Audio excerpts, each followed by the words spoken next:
Shalom saudaraku yang dikasihi Tuhan. Salam Sapa Alkitab dalam 5 menit. Nah, kita sudah masuk dalam Kejadian pasal 1 ayat yang ke-6. Saya bacakan ya. Berfirmanlah Allah, jadilah cakrawala di tengah air untuk memisahkan air dari air. Nah, Allah berfirman, semua tercipta hanya dari firman Allah. Luar biasa.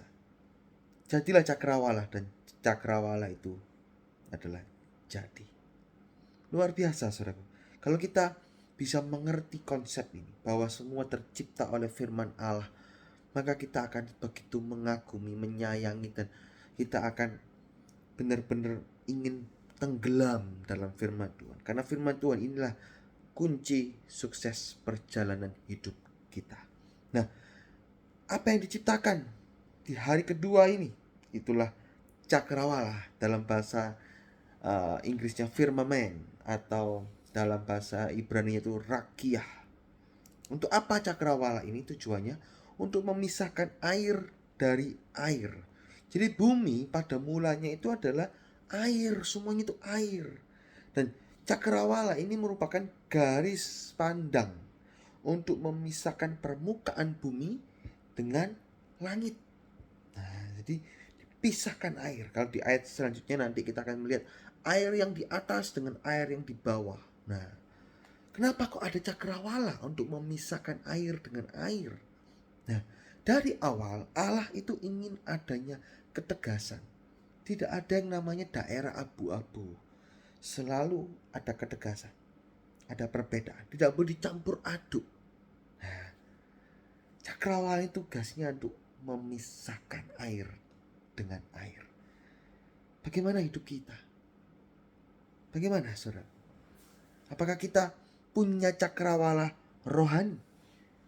Jangan semua dimasukkan aja dalam hidup kita, sehingga cakrawala rohani, kita gak punya cakrawala rohani, sehingga yang baik yang jahat masuk semua, hidup jadi rusak. Cakrawala mata, ini dia. Amsal 20 ayat yang ke-8. Amsal 20 ayat yang ke-8. Raja yang bersemayam di atas kursi pengadilan dapat mengetahui segala yang jahat dengan matanya. Bisa tahu, bisa membedakan. Daerah abu-abu tidak bisa. Bedakan. Cakrawala mata. Dan cakrawala ini juga harus bersih dari hal yang jahat. Roma 16 ayat yang ke-19 dikatakan, aku ingin supaya kamu bijaksana terhadap apa yang baik dan bersih terhadap apa yang jahat. Dengan cakrawala rohani ini kita bisa bersih terhadap apa yang jahat. Dan apa yang baik pun dikatakan tadi dalam Roma 16 ayat 19, bijaksana. Nah, di dalam 1 Korintus 6 ayat yang ke-12, semua itu baik tapi tidak semuanya berguna. Semuanya baik tapi aku tidak mau terikat, tidak mau diperhamba. Jadi terhadap hal yang baik pun harus bijak, harus punya cakrawala. Ini netral, ini tidak. Ini netral, ini membuat terikat, ini tidak. Jadi harus dipisahkan.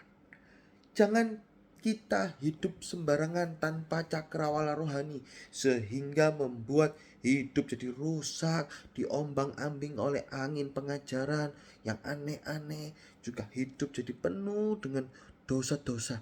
Nah, ini kita harus mengerti saudaraku ya. Jadi yang hari kedua di ayat yang ke-6 ini berfirman Allah, cakrawala. Kita meminta, Tuhan, saya butuh cakrawala rohani, yaitu firman Tuhan, pimpinan Roh Kudus itu sanggup memisahkan.